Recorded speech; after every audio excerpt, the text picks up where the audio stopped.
E no Tech News de hoje eu entrevistei um especialista da Microsoft que vai nos dar dicas valiosas sobre senha, sobre segurança de dados e como a gente evitar cair em golpes digitais. Olha, tem muito conteúdo rico nesse papo, dá uma conferida depois da vinheta.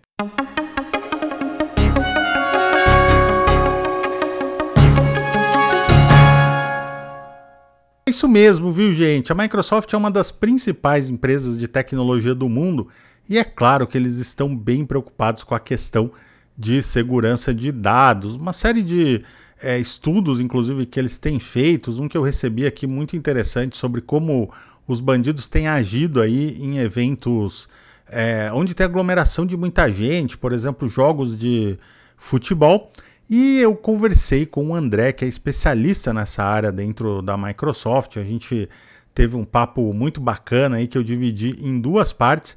Nessa primeira parte, o André vai falar um pouquinho comigo aí sobre o que são exatamente esses ataques e depois a gente vai falar um pouco mais sobre essa questão de você ter esse cuidado em ambientes públicos. E eu comecei conversando com o André justamente sobre isso e pedindo para ele me dar um panorama sobre como essa questão tem sido vista pela empresa e como ela tem impactado aí o mercado e a vida das pessoas. Vamos dar uma conferida. Visto um movimento muito grande desde a pandemia de aumento dos ataques. E esses ataques, eles saltaram de 600 ataques por segundo para mais de 4.000 ataques por segundo. O que é um ataque, né? É uma pessoa maliciosa que tem o objetivo de conseguir uma senha.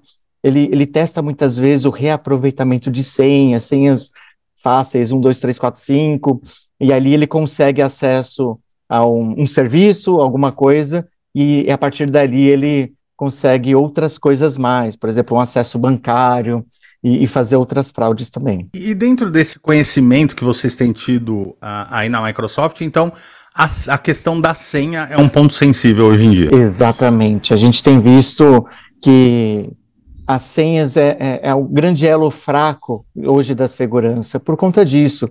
Quando você trabalha no dia a dia, né, quantos ambientes você acessa? No seu dia a dia pessoal, quantos usuários e senha você tem que digitar?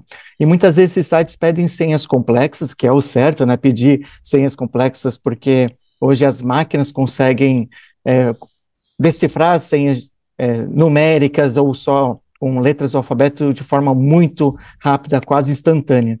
Por isso que é necessário colocar caracteres especiais, assim por diante. Então, como as senhas são difíceis de decorar, as pessoas anotam ou reaproveitam as senhas. Então, o que acontece? Eu criei uma senha dificinha e comecei a usar em vários pontos. Rede social, usei no meu e-mail, usei naquela loja online que você viu aquela promoção e criou o cadastro só para aquilo. De repente, essa loja online, ela é atacada e eles conseguem seu usuário e senha. Então, fatalmente, o atacante que efetuou esse ataque, ele vai perceber que você tinha um cadastro, você tinha um e-mail, e vai tentar usar aquela senha que vazou naquele e-mail, e pronto, ele consegue acesso a muito mais coisas depois. Então, criar senhas complexas é necessário, no momento atual, mas migrar para um modelo sem senhas é essencial, principalmente quando a gente fala das redes sociais, né? A gente vê notícias de sequestro de comunicadores e tudo mais, e hoje é só uma questão de habilitar o que a gente chama de segundo fator de autenticação. O que é isso? Em vez de usar só um usuário e senha, o seu e-mail e a sua senha, ele pede um segundo fator. O que é? Você ir lá no seu celular e confirmar, colocar a sua digital, você recebe uma notificação, você confirma e coloca um código. Esse segundo fator é essencial, porque por mais que uma pessoa roube seu usuário e senha, a notificação vai ser solicitada, e ele não tem o seu celular, ele não tem o seu segundo dispositivo, então ele não consegue, por mais que tenha o seu usuário e senha, ter o acesso ao recurso. Eu tenho visto de uma maneira geral a indústria como um todo discutindo mesmo essa coisa da senha, da importância da senha. A gente já vê alguns sistemas que ele gera um código único na hora que você vai entrar. Como que estão essas discussões aí sobre de deixar, vamos dizer assim, essa questão da senha que a gente tem hoje um pouco obsoleta para cair para novos caminhos de autenticação?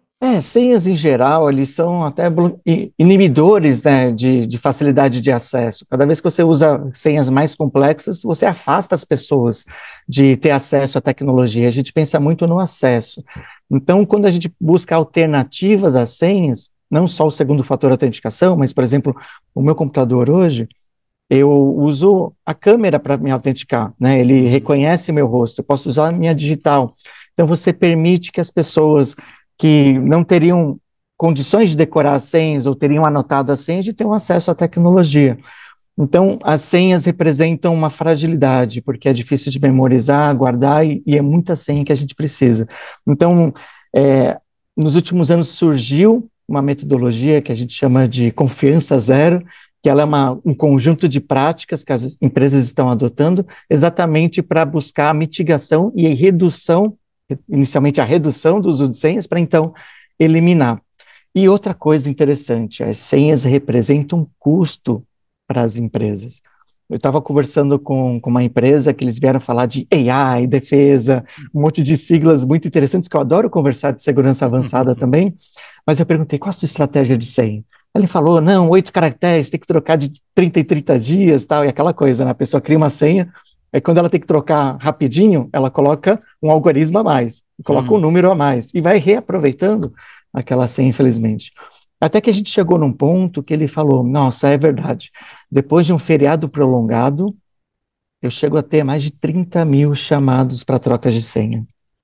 Puxa, a gente pode partir para um modelo de portal de troca de senha, empoderar a pessoa, o que a gente chama de usuário, a fazer a sua própria gestão, para você também fazer o que a gente chama de acesso conectado, né? Em inglês seria o single sign-on, que é com uma senha só você ter vários acessos, reduzindo o uso de senha para então eliminá-la.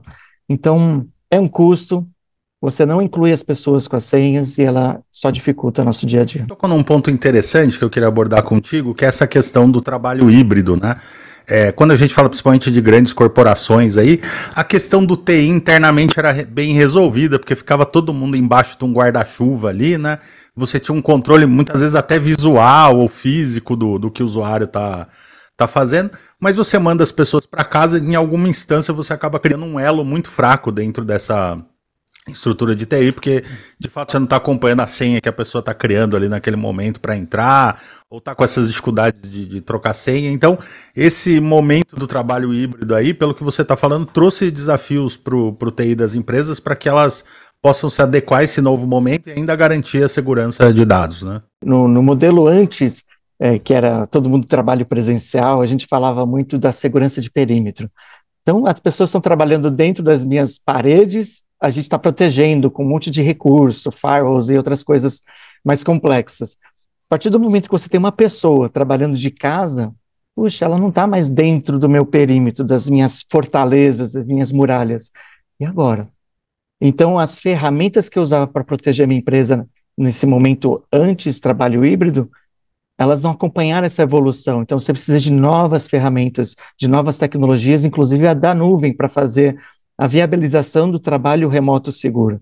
E outras coisas interessantes, por exemplo, como que você começa a educar as pessoas a proteger a sua própria casa contra ataques?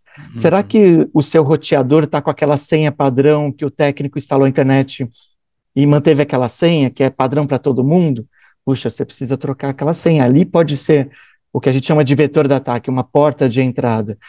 A sua senha do seu roteador é segura, ela é complexa, porque o seu vizinho pode estar pegando a sua senha, deixando a sua internet lenta. Você está assistindo streaming, está lento, porque, na verdade, tem outras pessoas conectadas também. E atualização de dispositivos, isso aqui é muito sério. Muitos ataques, 80% dos ataques acontecem por conta de falta de atualização do seu celular, do seu computador. Então, recebeu a notificação que precisa atualizar? Para o que você está fazendo, atualiza na hora. Porque os atacantes, eles sabem que, opa, saiu uma atualização. Eles estudam o que é essa atualização e criam um vírus que se aproveita daquilo. Então, eles sabem que as pessoas demoram até 3 anos para aplicar uma atualização.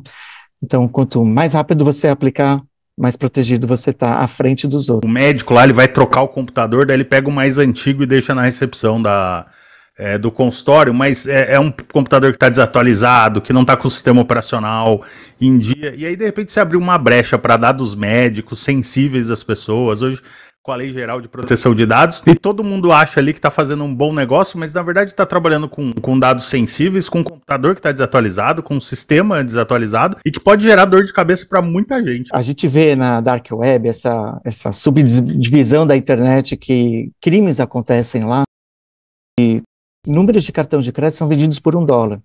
Sabe o que é mais valioso que isso? Prontuários médicos são vendidos por $50. Uma das organizações mais atacadas do mundo é o Hospital de Los Angeles, que as estrelas acabam indo para lá. E isso vira notícia. E, infelizmente, essa falta de cuidado, ela nos deixa vulnerável, porque quando você vai no consultório médico, especialmente, eles perguntam o quê? Ah, seu endereço é o mesmo, seu telefone é o mesmo, seu convênio médico é o mesmo. Então, os consultórios médicos, eles sempre possuem a informação mais atualizada sobre você. E por isso que hoje o setor de saúde é o segundo mais atacado no Brasil. E quando você pensa comparativamente numa loja, você foi lá, fez a compra, atualizou seus dados, fez a compra e deixou o cadastro lá. Você não volta para atualizar toda hora. Então, consultórios médicos têm as informações mais atuais e realmente pode ter um vazamento ali. Só dica boa, né, gente? Olha, tem mais uma parte dessa entrevista. Fica ligado, não vai perder, tá bom? Eu vou ficando por aqui, mas espero você no nosso próximo encontro. Um abraço, até lá. Tchau, tchau.